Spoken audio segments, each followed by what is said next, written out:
Brum brum brum! Nandito na naman si Machong Brum Brum! Ha ha ha!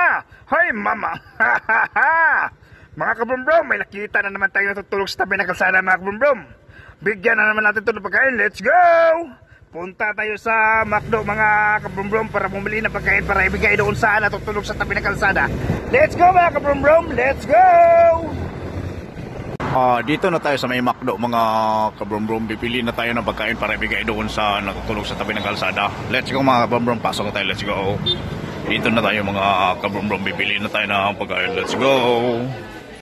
Ito na mga kabrum-brum. Nakabili na tayo ng pagkain sa McDo. Ibigay na natin to kay tatay na natutulog sa tabi ng kalsada. Let's go.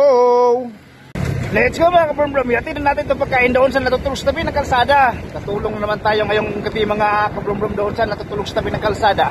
Let's go mga kabrum-brum. Yatin na natin to. Let's go. Nandun sa tatay mga kabrum-brum. Lapitan natin para ibigay ang pagkain. Let's go. Nandito siya mga kabrum-brum.